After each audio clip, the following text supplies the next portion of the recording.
Alright there, your mate Yorkie here, bringing another episode of My Humble Opinion, where I take a brief look at the games on a monthly Humble Choice bundle.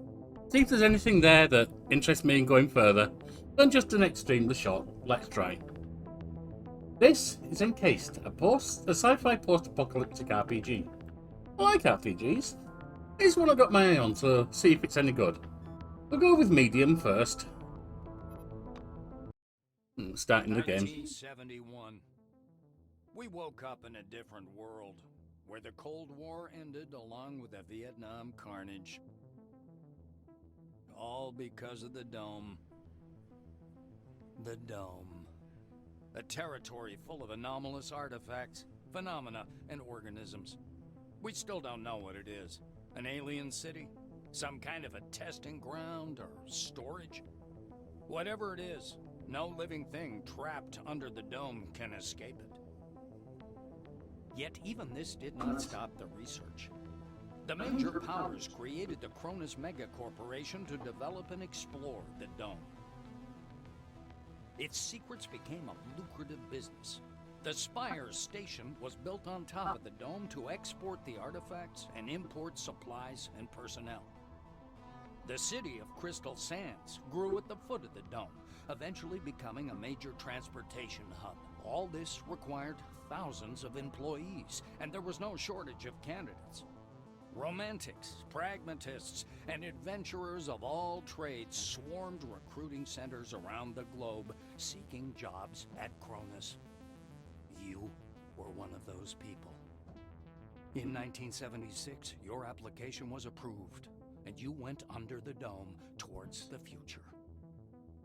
Whether a good one or a bad one, only time will tell. But it sounds like you can check in but not check out. Hotel California style. Is it Hotel California? Whatever. Anyway, you have a selection of different characters you can choose. 29-year-old female from Blue Wing, a vampire. Struck by a poorly researched mental disorder. Porphyria? Psychoporphyria. I've heard of porphyria before, it's a blood disorder. It only occurs under the dome, named psychoporphyria. When you kill someone, you experience unusual surge of vigor. You also fall into a delirium for a few seconds and pay no attention to what's happening around you. Okay? Picking fight after fight, going through a mental hospital and having no empathy whatsoever. Nadezhda has always been a problem. Her parents, descendants of Russian immigrants, persuaded her to go under the dome in order to somehow rid themselves of their unruly daughter. Got guts, lots of muscle, low on brain, perception and deafness, great fortune, psyche. You know what, I'm going to go with... I see you can edit the character as well. If I start the game proper, if there's call for this and I'm enjoying it, then it'll come to the channel, and if I start the game proper, I'll probably set my own character. Or you can create a character from scratch as well. Interesting. Alright, let's select. Dome is an international project of unprecedented scale. I will go so far as to say that humanity has come all this way to get exactly where we are now. Wars, slavery, genocide. All these efforts will pay off handsomely. Wait a moment, bad phrasing. Yeah, I'll say. Put that bit, will you? Wow. Yeah, that's bad phrasing. Conversations, interacting with different characters is an important part of the game. Click on a character, and if they are set to talk to you, dialogue interface will show up. From conversations, you can find out valuable plot information, clues, and even receive tasks. Right. We got transportation pod, newcomer, we've got all kinds of stuff going on. Let's have a word with Elsa. A tall woman is watching an ad playing on the monitor, arms crossed. The polished to a shine badge on her black overalls reads, Elsa Olafson, Security Service. Alright. My first comment is that he's very hammy, is the voiceover, but okay. She glances at you and offers her hand in a businesslike manner. Greetings. Please take all necessary precautions. By that I mean, don't turn your back on him. Elsa nods at the orange. What's so dangerous about this orange? I just follow orders. Even if his crime was embezzlement, I have to keep him cuffed. Those are the rules. Olafson shrugs in a sharp, mechanical way, as if racking the slide of an assault rifle. I'm liking it. I say the voiceover is very hammy. It's cringe in a hammy way, not cringe in a bad way. It's like, okay, yeah, I've got the flavour here. Our friends from the administration didn't deign to inform me about this man's record. Could be I'm escorting a serial killer. It's corporate policy, you know. She gives the silver a vengeful look. I'm not Silverwing, so I can't do that. Quentin Bisley handcuffed. The orange is dressed in a new jumpsuit. The shiny badge on his chest reads, Quentin Bisley, laborer. He's side-eyeing the screen skeptically. Despite his tired, grim expression, his gaze is open and friendly. However, the general impression is unmistakable. There's something frightening about Bisley. How'd you get in prison, boy? The orange's face stretches into a broad smile, bearing his dentures to the world. Like everyone, duh. In a black car, under guard. There's other guys, too. The ones who go through the front door. He nods at the black-winged woman beside him. Her nose wrinkles in displeasure, but she says nothing. And the bracelets? Quentin raises his hands to examine the devices. They call them humane handcuffs. How about that? Truth is, there ain't nothing humane about them. They zap you real hard the moment you get your hands on a gun. They sure look nice. Bisley lowers his hands again and smirks. Well, it's more humane than putting a bullet through your head, I guess. A guy wearing thick spectacles thrusts out a sweaty hand. Monty James, Silverwing. So, Orange Wing is criminals. I don't know, are they brown? I didn't notice. They're the guards. Silverwing, I guess, are corporate. He glances down at your badge. Ah, it's you. I found your file extremely interesting. And your CV, wonderful. Inspiring, really. When I had the opportunity to look over the files of my future colleagues, I couldn't resist. I don't want to sound boastful, but silver level clearance has its advantages. Monty winks. What do you see in my file? Monty makes a ring with his thumb and forefinger. You were number 63,784 on the waiting list, but you were lucky enough to get into the dome after only 16 months. Besides that, zero, nada, absolutely nothing. You're a dark horse for both the Foundation and myself. Oh, I'm Blue Wing. How exactly did you end up in this wing? Telling me you're a good mechanic and the dome is where people with your skills are most needed. Answer that you're good at computers. Admit that you're fond of technology, comics and sci-fi and that you've dreamed of finding yourself in such a place. Wonder if this helps set your character and skills. Your answer makes the silver smile. Oh, yes. Ooh, you'll never guess who the dome's official heavy equipment suppliers are. Jupiter Moon and MM Trucks. I'll bet 100 combons you'll be working 7 days a week. An uncomfortable silence rises between you, and Monty abruptly changes the subject. He taps the narrow illuminator panel with one finger.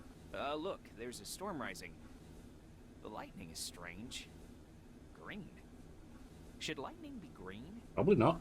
This is my first sandstorm. Holy. He's a Blue Wing, look. I'm guessing... What wing are you? Olafson watches you steadily. Her I expression. don't know.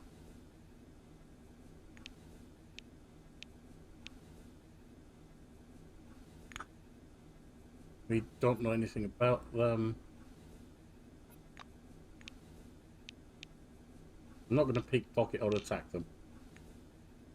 This is A Blue man with a Wing. mustache and a blue jumpsuit is standing at the window, studying the construction site below through the occasional break in the clouds. His badge reads Igor Patan, planner. The blue taps on the glass with one finger and gestures you to come and take a look. Seems like he doesn't speak English. Influence 20, I don't have that. Alright, leave. And looks like that might be another Silverwing. The thin, pale young woman is sitting at the window, leaning against the illuminator. The glass is slightly fogged with her breath. She turns to you. Her shiny badge reads Tomoko Kimura, physiologist. We've crossed the border. No way back now. Even traveling by the funicular wasn't so thrilling.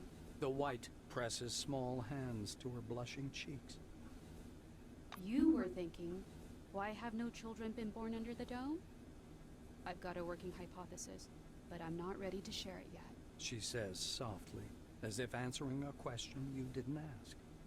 If nobody's been able to leave, which makes sense because they're talking about this in the past tense and say we still don't know what's going on, then how would they know no children have been born under the dome? I mean, we've crossed the border. Kimura shoots you a surprised look. You're familiar with the details of the briefing, right?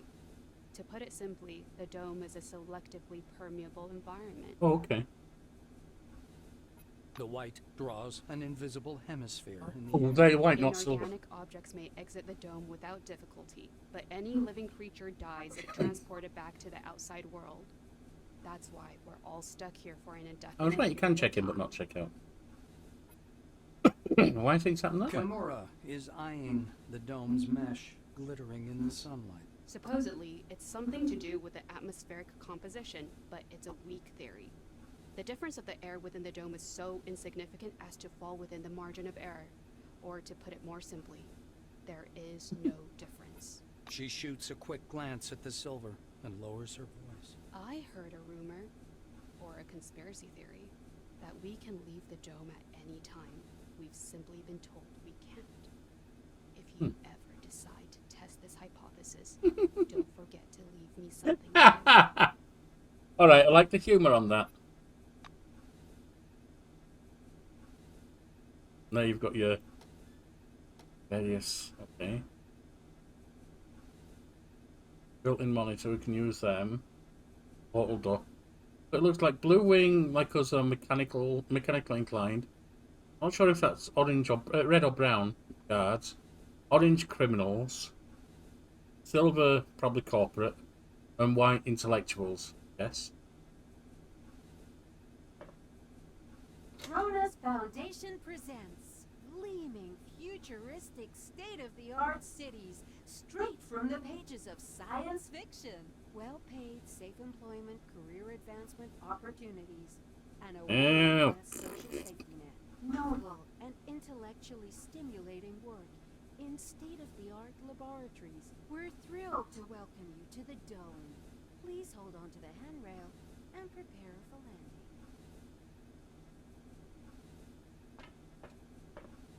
Stopping by the door's porthole, you watch as the ground slowly approaches. Okay, this is actually quite interesting so far. I'm intrigued. It looks The world's brown looking good, white, the character okay. tinted glass and smoky blue at the horizon. It almost seems like the clouds are pulling apart there. Your eye is drawn to the cluttered eastern section of the dome, where you see a block of warehouses and something resembling an observation deck. The real dome doesn't resemble its image from the ads at all. There are no snow-white cities or vast highways to be seen here. Looking more closely, you can make out a single lonely road leading north. A few sheds, a radar installation, and the glittering antenna of a radio tower emerge from the mists. Yes, engineers will have plenty of work here. Just as you're about to move away from the window, you notice a whirlwind beginning to form above the ochre plain. The gathering storm drifts unhurriedly above the desert, a crown of green lightning flashing at its core. Clearly no ordinary weather phenomenon. It must be one of those anomalies. You freeze by the window, unable to avert your gaze. I'm on the verge of stopping playing this because I am finding myself very interested. But I want to see the stuff that's not conversation first. A little bit of it. Stand up on your tiptoes and try and make out the buildings below. Nope. Trying to see if you can spot the mysterious forefather structure. Get window and watch the whirlwind till the landing. The outlines of the landing site, blurred by clouds of dust, appear behind the greenish glass of the porthole. The capsule shudders as the braking device is engaged. This is the end of the Cold War. The world economy now revolves around the dome and the study of its technologies, an effort shared among many nations, both capitalist and socialist. The world can rest easy. There will be no nuclear apocalypse, only collaboration in the interest of all mankind. Grabbed a newspaper article. Anyone want to buy that bullshit?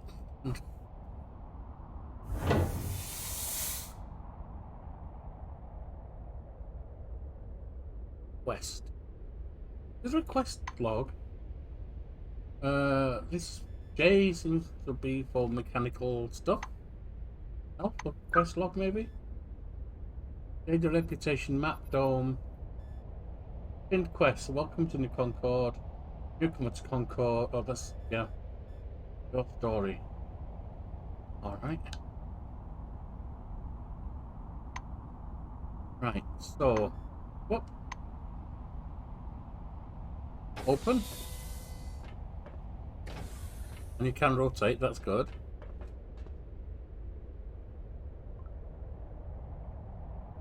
Someone over here. See a silver? Silver, not a white, but we'll see. Come here. Oh, Come might on be now, white. or you'll miss everything. A cheerful man in a white Yeah. lab coat grabs you by the sleeve.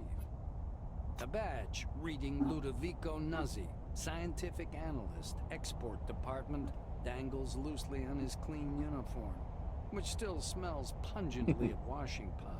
Look over there. He points upward with a sharp, wide gesture and hands you his field binoculars. Let's have a look where he's You pointing then. raise the binoculars to your eyes. Under fourfold magnification, the whirling cloud above the rust-colored plains looks even stranger. Its core glows with flickering green light and flashes rhythmically, and that rhythm seems to form a complicated pattern. Some kind of lightning or aurora stuff going on. And also, if it's only fourfold magnification, that seems awful close. Nuzzi bends close to your ear. Fascinating. Do you want me to bring some filters? If we intercept the red and blue spectrums, we'll see something amazing. It's like a signal, some kind of message. What is it I'm looking at? I don't know. Ludovico laughs unnervingly and snatches the binoculars from your hands. With the binoculars raised to his eyes, he minutely adjusts the focus. It's a massive whirlwind north of Concord, and not merely some desert sandstorm. That's an anomaly. I hope it lasts long enough for me to make a proper observation. If I had reconnaissance, I could go there. Ask him what scientific analyst export department The means. scientist looks blankly at you, then down at his lab coat. Ah, this? This? He lets out a blaring laugh. Ludovico points at the building behind him. I work in Concord Station, categorizing relics. My job is to classify them by rarity. Then the blues package them, silvers issue the documentation, and oranges move them to the cargo capsule. Just like the one you arrived in. Alright, so yeah, I'm getting them right. They're the smarts, where the technologists to package them, handle them safely. Silvers are the corporate to document, and oranges are the criminals who do the dirty work. Okay. Nuzzi points upward. Then the capsule takes the relics way up there, all the way to the spire, then to Crystal Sands by the funicular. They get auctioned off and turned into money. It's not like I endorse this, but we all like ourselves a good paycheck, right? He offers you his binoculars once again. Do you want to have a look at the spire? It's amazing. But then, you can look at the spire anytime. Now that sandstorm, that's what's truly amazing. No, I gotta Nuzzi go. looks from you to the capsule and to the landing terminal entrance. He flings his arms up. Oh, mi scusi. Excuse me, I'm so sorry. You'd better get going or you'll be late for check-in. Your colleagues are already inside. And the storm is growing stronger. Yeah, the storm is growing stronger. The White mutters in fascination, eyes glued to his binoculars, which is fixed on the spinning whirl of clouds. And I was starting to get bored. Mail from it seems strong, isn't it, Marvelous? I better get to the station and don't forget to register or they won't let you on the bus. He shouts over the growing howl of the Come wind. back again. Alright then. I can move the camera with keyboard keys, but not the person. That's fine. Whatever these fantasists call the dome, an alien colony ship gift to humanity from another world, remnants of Atlantis, a prison for dark forces, a magical laboratory of the ancient Egyptians. Personally, I think the definition doesn't matter. What are we going to do with it? That's what matters.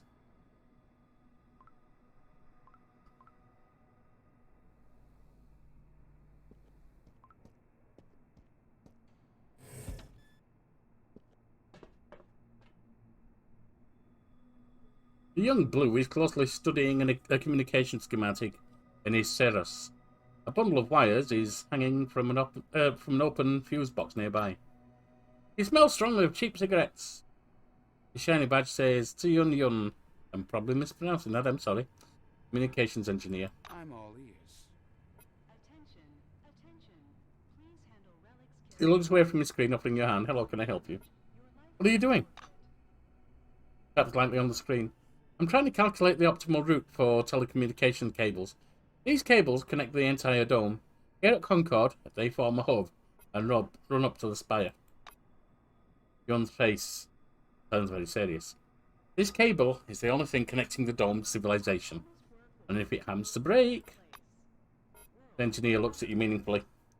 Therefore, my mission is to ensure a stable connection and secure line, which is impossible without proper documentation. The way they're doing it here is a shame. A person could do time for that back where I come from. We can mollify him. Well, he's on our side, isn't he? We're out here to keep the local infrastructure from falling apart. In regard to with respect. Puts the communicator away in his pocket and points at the bundle of cables. Look at this shoddy work. First, the wires aren't shielded. Second, the signal is fading. Third, clearly this was done in an awful rush. No matter how much of a rush there was to finish this, such negligence is unacceptable. But I'm not surprised. This is the predictable result of using forced orange wing labour.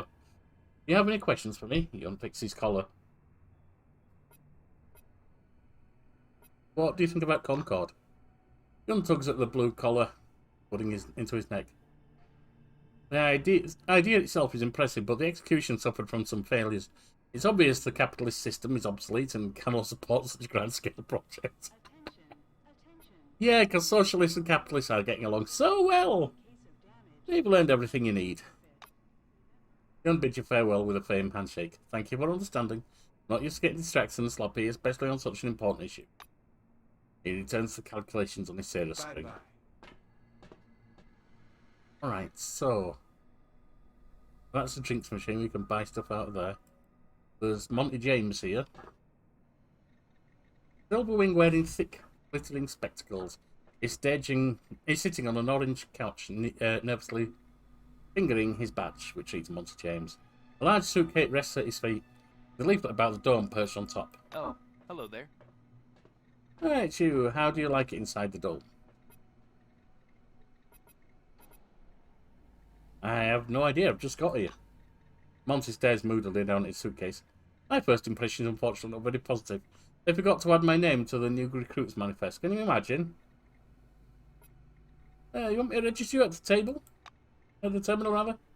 Monty looks at from worrying a hangnail. Are you for real? That would be incredibly kind of you. Alright. Maybe my optimism about this place and people working here is justified after all. Evidently she heard enough of it. This cabinet, there's Dean there. Use terminal. Oh, I've got to open. I can't open that armored door. Right, Mr. Monty Jane. Stop fiddling with the lock. That's the drink thing. Hello, come up to the desk. Your please. Selectron has not been properly authorized. Please visit the reception desk to register. You letting me in yet? Not there if that's reception desk. This looks like toilets. I'm meant to get in there. Way blocked. I can unlock that. I think. The turnstile stops you with a warning buzz. The administrator taps on the glass. Come here, please. You have to register. The employee glances at you indifferently. His upper lip is ever so slightly curled in contempt. All new employees must register first thing. Come up to the desk, please. The nameplate on the desk tells you you're talking with Dean Rayhet, administrator. The administrator slaps himself on the forehead. Ah, I almost forgot the regulation pre-registration greeting. Just a second. Okay. Rayhet produces a reel-to-reel tape recorder from beneath the desk, rewinds the tape to the beginning, and presses play. The speakers explode with a harsh, crackling sound, over which the tick-tick of a metronome slowly grows louder.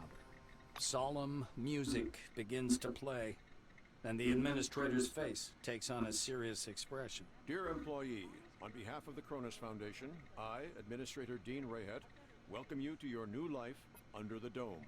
I wonder if it's almost entirely story-based rather than combat-based. The administrator clears his throat and continues. By joining our company, you choose the path of science and progress. You are among mankind's best, and we ask that you live up to this. Dean squints down at the monitor. Deserve this title. Do your job honestly. Obey the law. Respect your colleagues and... The music fades, and the administrator finishes his speech. And together we will build the best possible future for all mankind. Oh. Dean puts the tape recorder away. Now that we're done with the official greeting, I'll register you and upgrade your Selectron. Okay? Yeah, let's get on with registration. Dean's hands hover over the keyboard. He gives you a nod. Here's everything. The administrator squints at the paper in his outstretched hand before setting it next to the keyboard and entering the information into the database. Rayhet scans the computer screen. So your position in the waiting list was 63,784. You've been assigned to Magellan Station. A special bus will bring you there after a series of briefings. Please pass me your Selectron so I can update the firmware. Dean snaps the docking port of your pass to a recess in the casing of his computer. The administrator returns your Selectron. Now you have first-level clearance for a Blue Wing employee. You have access to storage, the repair bays, and various workshops. Your Selectron also has a built-in universal key that opens the hatches accessing the air shafts. Dean continues. All new employees have a short list of tasks to perform on arrival. Do you want to hear all the details or just the short version? Just give me the short version. Rayhet snorts. To make it short, get your uniform from storage, your weapons from the armory, pass the Psi abilities test, and complete your weapons training at the training zone. Then learn how to use the scanner, avoid anomalies, and properly catalog anything you observe. Last, go to the waiting room and wait for the bus to Magellan. Dean sits back in his armchair. That's it. I hope there aren't any questions. Yeah, I have no more questions. Rayhet claps his hands in satisfaction. Great. He reaches for the tape recorder, but thinks better of it. Protocol calls for a little welcoming preamble, but dash it all, that's nonsense. Welcome to Concord Station. Thank you. As he's about to turn away, Dean suddenly remembers something. Oh yes, I sent your mail to your Kairos. Check your new messages. Well, that's all, I think. Yeah, this mail. Messages sent here. Okay. And is that West? Whatever. That's to go into stealth mode. Blue Wing. Dean gives you a short nod as you approach. No, apparently I can't register you. Sorry. Going through here. Anna. What do you want? See a slim, cheekbone silver woman with a red warning lamp in her hands. On the pillar of a perfectly ironed suit, the badge says Anna Leroy, Administrator. Girl waves a lamp in the air, trying to attract some attention. Valued employees, according to the Administrative Order of September 14th, 1976. The waiting area may be accessed through the regular staff corridor. Please be advised this rule does not apply to newly arrived employees. You pause and begin to scarf shit. Should cut down on the smokes. Good day, new employee. The Silver nods like she's depressed. Seems to have just noticed you. I got the waiting room. I'll give you a gentle poke in the chest with the warning lamp, forcing you to take a step back. Am I speaking gibberish or what? This rule does not apply to newbies. You have to go through the training and scoff. Lady, you don't need training because you already know everything. Right, we'll go. See you again soon. We want to catch what you've got.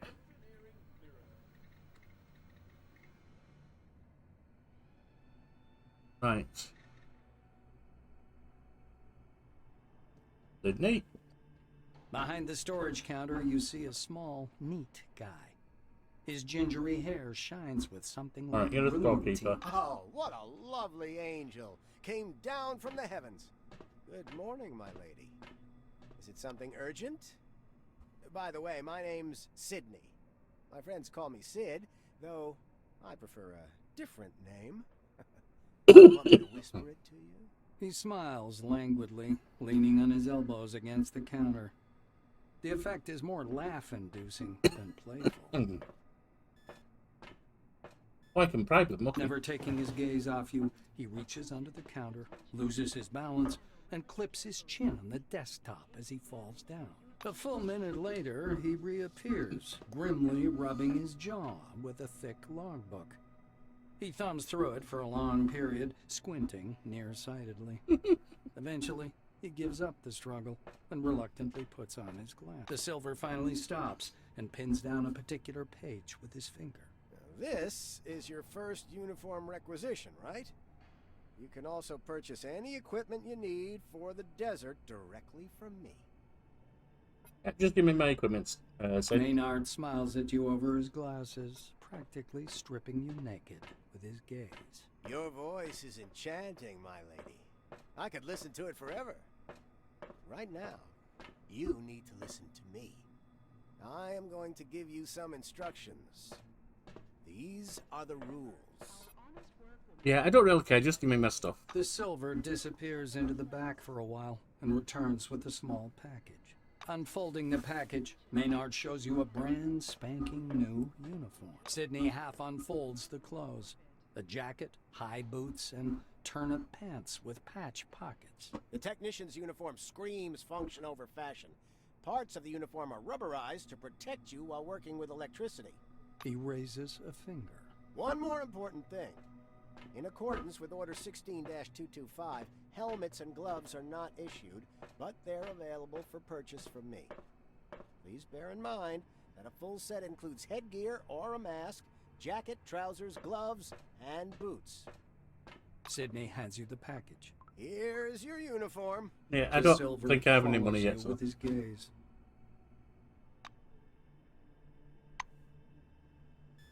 Oh, do I have $40?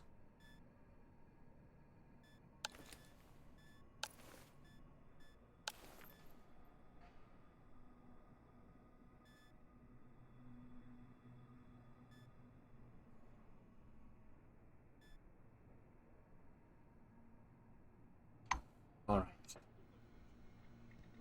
Oh, I guess we go through here. Anything urgent, Mr. Krachkov? Katarzyna, did you mark it as Class 1 again, instead of 2? Look, here's the scanner data. It says the relic is a scientific device. Wait, but it's still Class 1. I'm not going to violate protocol. Katarzyna may violate protocol, as long as it benefits the company. There you go. Margarita, give me some weapons. The smell of good tobacco wafts off this tall, portly woman from a meter away. A black lacquered pipe, an open logbook full of signatures, and a metal flip calendar sit on the counter in front of her. A small nameplate reads, Margarita Tkachenko. The woman fixes her coppery hair with one hand and casually lights her pipe. To what do I owe the pleasure? Her voice is deep and gravelly. Can I have my weapon, please? Margarita thumbs back a couple of pages in her logbook. I see. This was your first receipt. She glances at her Kairos, looks at you, snorts, and retreats to the shelves. The black returns a couple of minutes later with a big baton. Here you go. This thing's indispensable in close combat. She swipes the baton through the air, then rolls it between her hands with clear satisfaction. So a merchant types Like it? black? Enjoy. Take the baton and hang it on you. Can I get anything better? Unperturbed, the black covers the weapon she's just put on the counter with her large, soft hand. No, it is then. What would you like instead? An The energy woman weapon. snorts and fluffs her red curls. I don't know what you see in those futuristic zap guns. Well, it's your funeral. Margarita disappears into the back of the armory. Tukachenko returns a couple of minutes later, carrying something that looks more like a toy than a weapon. The weapon seems weightless as she spins it around her finger. I ain't telling you shit about this thing, 'cause that's exactly how much I know. Laser, schmazer, cadmium battery, fiberglass body, blah, blah, blah, blah, blah. You probably know more about it than I do. Accept the firearm carefully. Settle down. Margarita drags on her pipe and releases a puff of thick yellow She said she didn't know about I it, so... see you know the rules and won't cause problems. The armorer shrugs, puffing indifferently on her pipe. It's the... Leaning over the counter, the black points somewhere off to one side. Now it's time for your training. Fatherby is already waiting for you by the big gate. He's a bit dotty, but a good man nonetheless. But before the training zone, go see that wizard guy with his toothpicks. Be careful around him, though. Don't let him pitch you a line. Psychic my ass. Alright, so we've got a weapon.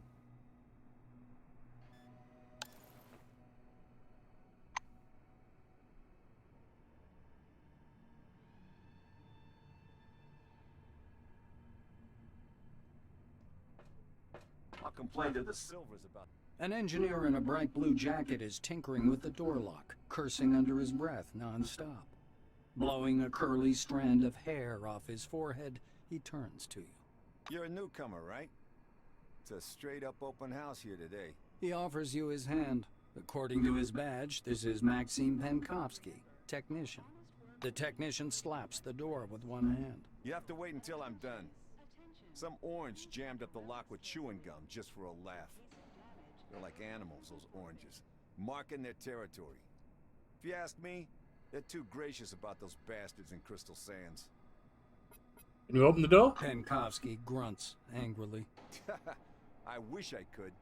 I'm gonna have to disassemble, clean, and reassemble it to get it working. It's work I don't need, and all thanks to some idiot. Maxime extracts a thin, sharp, precision probe from behind his ear and dangles it in front of you.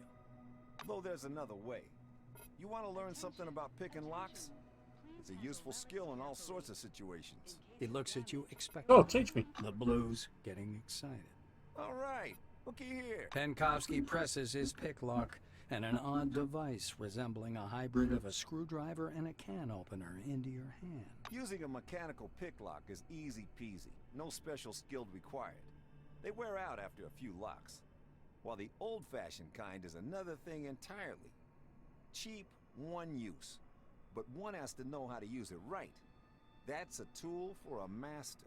Maxime takes out another pick lock and crouches by the door. He gives you a quick lesson on how to pick a lock. By the way, you can carry your tools in your belt. It's much handier to have them right there. Penkovsky shows you his utility belt, where he keeps all kinds of tools and gadgets. Actually, finding tools under the dome is no problem at all. There are even devices for hacking terminals and so on. Maxime hoists up his belt. The blue solemnly raises his index finger. And one more thing. Always use brand name stuff if you can. Groovy produces good kits. Modus and Supercolor do too. They've all got fat contracts with Cronus, so they care about quality. He looks at the door again. Damn these locks. Though I'd rather be doing this than fixing hab pods. Alright, have fun. What about in here? Well, you've got quite an aura. A lean silver with thick black hair and a huge cigar clamped in his teeth is sitting in front of you. It seems odd all these people smoking, but when you think it's the 70s, it was a bit different then. As you approach, he flashes a sly grin and slowly raises an outstretched hand above the table. Something really weird happens. All the paperclips, pencils, scattered toothpicks, and bits of trash float up from the table and hang in the air. The silver badge reading Andre Mihai, Science Instructor, floats up as well. Let me just check something.